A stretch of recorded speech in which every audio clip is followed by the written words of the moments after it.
Pernikahan yang tak diinginkan. Bab 212.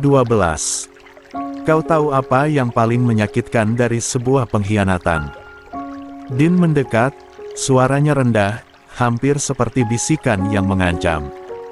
Bukan karena saya tidak bisa menebak siapa pelakunya, tapi karena saya tidak pernah menduga itu datang dari seseorang yang saya pikir bisa dipercaya. Vera meremas jemarinya lebih erat, seakan berharap itu bisa meredam rasa bersalah yang kini menggigit batinnya. Zaina ada di sini sebelum kami datang, bukan? Din melanjutkan, nadanya penuh kepastian. Dan kau yang memberinya akses menemui Umi. Vera mengerjap, rahangnya mengeras, tetapi dia tidak bisa lagi mengelak. Semua sudah terbongkar. Din menghela napas panjang, matanya masih mengunci Vera dengan tajam. Saya mempercayaimu, Vera. Saya menganggapmu bukan hanya sebagai bawahan, tapi juga bagian dari lingkaran kecil orang-orang yang bisa saya jaga. Tapi ternyata, saya salah. Vera merasakan dadanya semakin sesak. Pak Din, saya hanya tidak bisa menolak permintaan Zaina. Tidak bisa menolak. Din terkekeh sinis. Jangan berikan alasan murahan, Vera. Kau tahu persis apa yang sedang terjadi. Kau tahu Zaina bukan korban, kau tahu dia yang menjadi sumber masalah ini dimulai. Vera terdiam, matanya mulai memanas. Kau bisa memilih untuk tetap setia pada kepercayaan yang kuberikan, tapi kau memilih berkhianat. Din menggeleng, tatapannya semakin dingin. Dan sekarang, saya juga membuat pilihanku. Vera menatapnya dengan mata membesar, seolah bisa menebak kemana arah pembicaraan ini. Mulai sekarang, kau bukan lagi bagian dari timku, ucap Din tegas. Vera tersentak, tubuhnya menenegang seketika. Pak Din, saya mohon. Jangan. Din mengangkat tangannya, menghentikan Vera sebelum bisa berkata lebih jauh. Jangan berikan alasan. Jangan coba meminta kesempatan kedua. Vera membuka mulutnya, tetapi tidak ada kata yang keluar. Kepercayaan bukan sesuatu yang bisa dibeli kembali dengan permintaan maaf, lanjut Din. Dan bagiku, kau sudah membuat pilihanmu. Jangan pernah muncul di hadapanku, di hadapan Asa, ataupun keluargaku lagi. Tegas Din lagi, sebelum melangkah pergi. Air mata Vera akhirnya jatuh. Tidak ada yang lebih menyakitkan daripada kehilangan kepercayaan seseorang yang selama ini ia hormati. 2. Setelah Azarin meminta pada Din untuk membawakan Zaina ke rumah sakit, Din pun memenuhi dengan meminta anak buahnya menjemput Zaina. Kini, Azarin berdiri tegak di hadapan Zaina, matanya redup, tetapi sorotnya tajam menusuk. Ada luka di sana, ada kepedihan yang tak terucap, tetapi juga ada dingin yang membentengi perasaannya agar tak runtuh di hadapan perempuan yang kini berdiri dengan kepala tertunduk. Sementara itu, Zaina menggenggam kedua tangannya di depan, tubuhnya terasa kaku, terjebak dalam canggung yang menyesakkan. Tatapan Azarin begitu menusuk hingga udara di sekeliling terasa semakin berat. Kamu datang ke rumah sakit tanpa sepengetahuanku. Suara Azarin terdengar tenang, tetapi ada ketegasan yang menggores di setiap katanya. Diam-diam menemui Umi, tanpa izin dariku atau dari siapapun. Apa yang sebenarnya kamu inginkan, Zaina? Zaina menelan ludah, bibirnya bergetar sebelum dia akhirnya menjawab, suaranya hampir tak terdengar. Aku hanya ingin punya rumah. Aku ingin punya keluarga. Azarin terkekeh pelan, bukan karena geli, tetapi karena getir. Keluarga. Ulang Azarin, nadanya mengandung sindiran yang halus tapi tajam. Jadi begini caramu mencari keluarga. Masuk tanpa mengetuk, menyusup tanpa izin, hingga membuat keadaan di dalamnya berantakan. Zaina terdiam. Azarin melangkah mendekat, sorot matanya semakin dalam. Kamu bilang kamu ingin rumah, kamu ingin keluarga. Tapi apakah kau benar-benar ingin menjadi bagian dari keluarga ini? Atau kamu hanya ingin mengambil tempat yang bukan milikmu? Zaina kembali mengeratkan jemarinya, mencoba meredam rasa bersalah yang kini memenuhi dadanya. Sejak awal, aku sudah berusaha menahan diri, Zaina, lanjut Azarin, nadanya tetap lembut, tetapi dingin. Aku berusaha mengerti. Berusaha menerima kenyataan bahwa kita memiliki darah yang sama, meski tak sepenuhnya sama. Tapi kamu malah memilih jalan yang menyakitiku, menyakiti keluargaku. Zaina menunduk semakin dalam, air matanya menggenang. Kamu tahu apa yang paling menyakitkan? Azarin menghela napas panjang, suaranya sedikit bergetar. Umi lebih mengingatmu daripada aku, dan kakakku. Darah dagingnya sendiri, anak yang telah bersamanya sejak dulu, justru dianggap asing. Sementara kamu, yang baru datang, langsung mendapatkan tempat di hatinya. Zaina membuka mulutnya, tetapi tak ada kata yang keluar. Aku tidak pernah meminta untuk terlahir sebagai anak ayah. Suara Azarin semakin pelan, tetapi semakin menusuk. Aku tidak pernah meminta untuk menjalani hidup yang penuh luka ini. Tapi kamu, Zaina, kamu datang seolah ingin mengambil sesuatu yang bahkan sudah rapuh sejak awal. Zaina akhirnya mengangkat wajahnya, menatap Azarin dengan mata basah. Aku tidak pernah berniat menyakitimu, Kak. Azarin menatapnya lama, sebelum akhirnya tersenyum tipis, senyum yang syarat dengan kepedihan. Mungkin kamu tidak bermaksud menyakiti. Tapi niat baik pun bisa menjadi pisau jika digunakan di waktu dan tempat yang salah. Zaina menggigit bibirnya, hatinya terasa seperti diremuk perlahan oleh setiap kata Azarin. 3. Azarin pun masih berdiri tegak, tak goyah meski dadanya sesak, tetapi dia tak membiarkan perasaan itu meruntuhkan ketegarannya. Tidak ada air mata yang siap jatuh, bahkan matanya pun tak berkaca-kaca. Yang ada hanya keteguhan hati dan kekecewaan yang begitu dalam. Setelah lama terdiam, akhirnya Zaina mengangkat wajahnya, mencoba mengumpulkan keberanian untuk berbicara. Kak, aku sudah ingin datang sejak lama. Bahkan sebelum Umi kehilangan ingatannya. Suaranya bergetar, tetapi dia tetap berusaha melanjutkan. Aku ingin meminta maaf, karena kehadiranku waktu itu, Umi drop dan jatuh sakit. Aku tahu itu salahku. Aku menyesal. Azarin tetap diam, matanya menatap Zaina dengan sorot yang sulit ditebak. Aku tidak pernah tahu semua ini akan terjadi, lanjut Zaina dengan nada yang semakin pelan. Aku tidak pernah ingin menyakiti siapapun. Azarin masih tak bereaksi.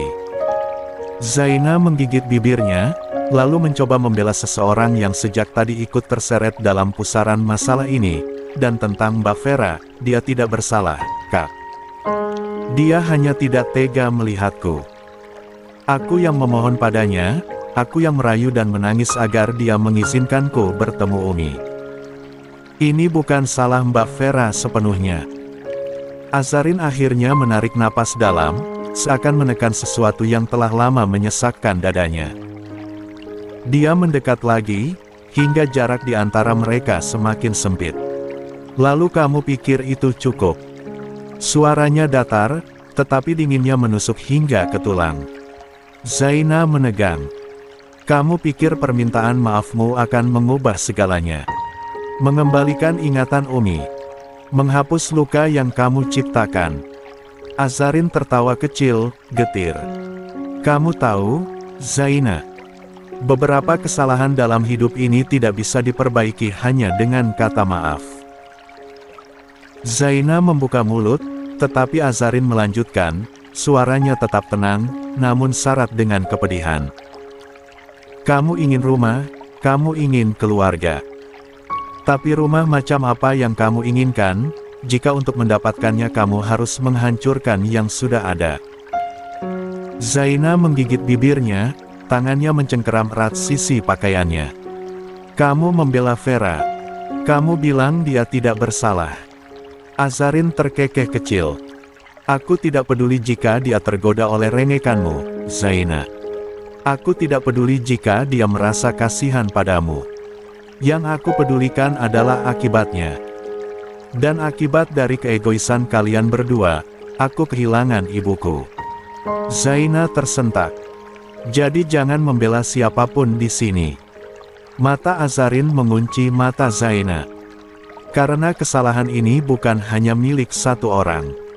Ini adalah milik kalian berdua. Zaina merasa semakin terpojok, tetapi Azarin belum selesai. Aku mungkin tidak akan pernah bisa menerimamu sebagai bagian dari keluarga ini, lanjutnya, nadanya tetap lembut, tetapi menusuk. Bukan karena kamu bukan siapa-siapa, tapi karena sejak awal, caramu masuk ke dalam hidup kami salah. Kamu ingin punya keluarga, tapi kamu menghancurkan yang sudah ada. Kau ingin punya rumah, tapi kamu menjadikannya medan perang. Zaina menenggigit bibirnya semakin keras, matanya memanas, tetapi Azarin tetap tidak menunjukkan simpati. 4. Kamu ingin tempat di hatiku dan Kak Aleya, Zaina?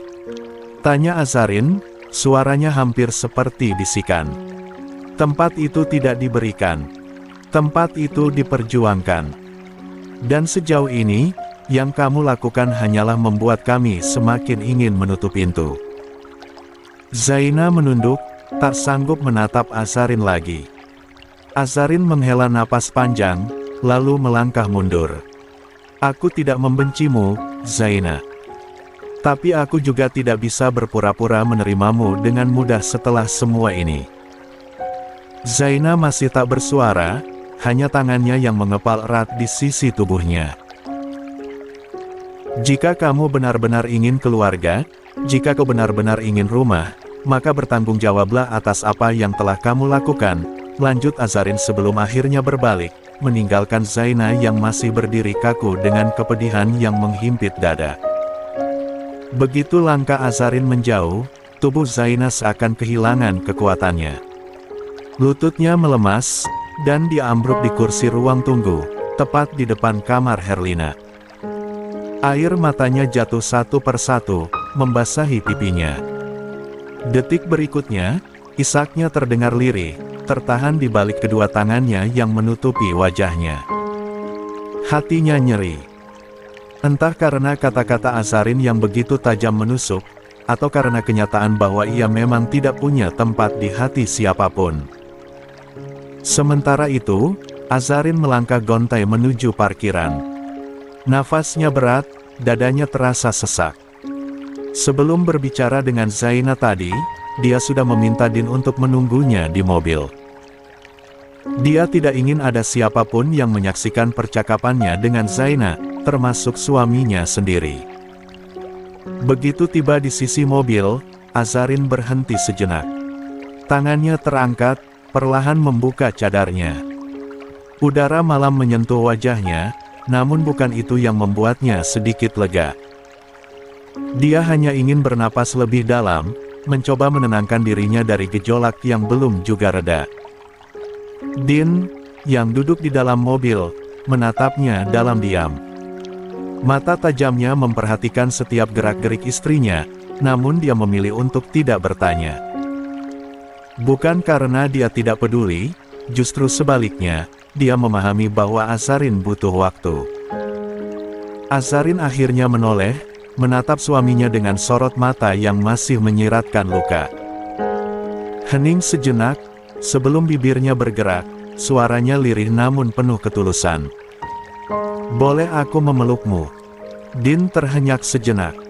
Ada sesuatu dalam suara istrinya yang membuat dadanya menghangat. Tanpa berpikir dua kali, dia langsung membuka kedua tangannya. Tanpa ragu, Azarin berhambur ke dalam pelukan itu. Dia meletakkan wajahnya di dada Din, memejamkan mata, mendengar detak jantung suaminya yang tenang dan stabil. Hanya itu yang bisa meredakan badai dalam hatinya. Sebelumnya, dia ingin menangis sejadi-jadinya, meluapkan seluruh sesaknya.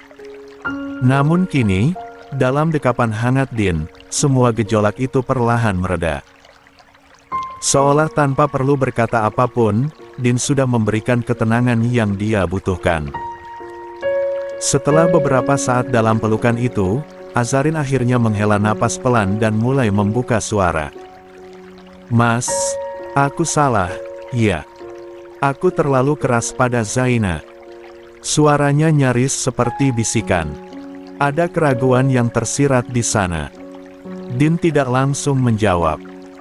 Dia mengeratkan pelukannya lebih dulu, membiarkan istrinya merasakan perlindungan yang selalu dia berikan.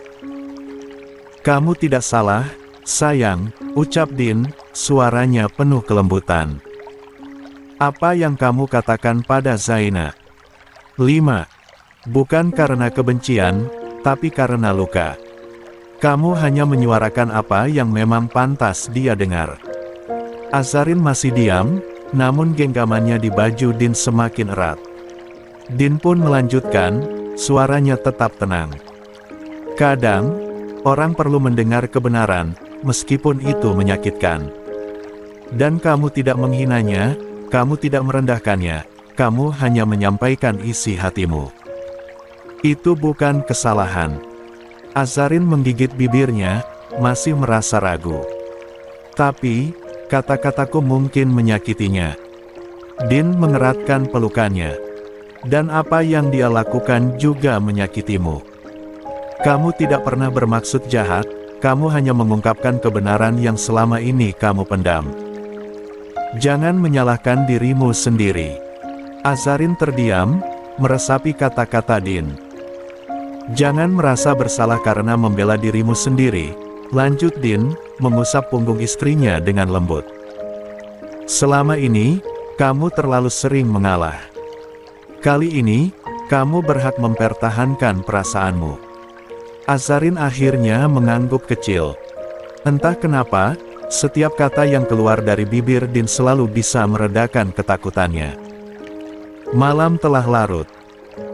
Azarin memilih pulang, bukan menetap di rumah sakit yang menolak keberadaannya, bukan juga tidak peduli pada ibunya, tetapi dia tolak sanggup jika keberadaannya membuat kesehatan ibunya menjadi turun. Malam ini, bukan hanya karena tubuhnya yang lelah setelah seharian menangis, tetapi juga karena jiwanya terasa begitu berat, terhimpit oleh begitu banyak masalah yang datang bertubi-tubi. Sepanjang perjalanan, keheningan menyelimuti mereka.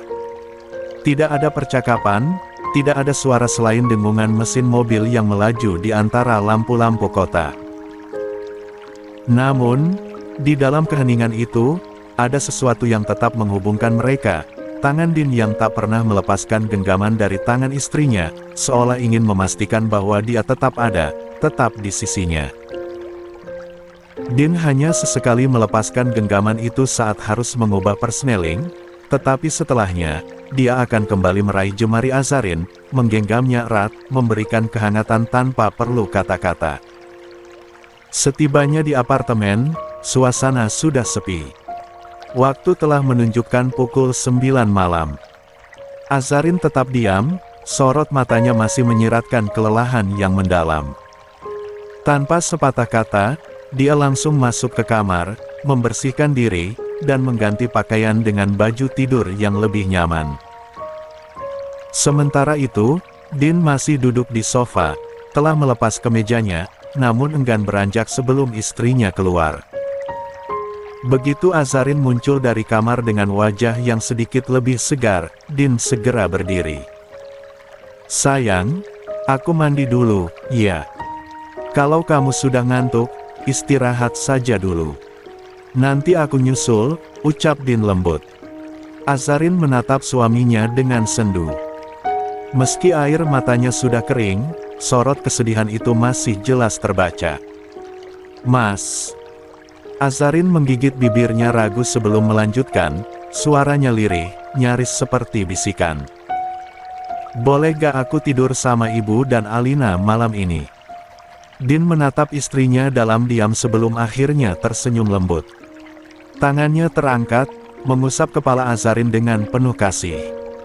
Jadi, Mas Bobo sendiri, nih. Cuma malam ini aja, Mas. Azarin mencoba tersenyum, tetapi suaranya terdengar memelas. Din akhirnya mengangguk. Boleh, sayang. Dimanapun kamu mau tidur, yang penting kamu merasa tenang.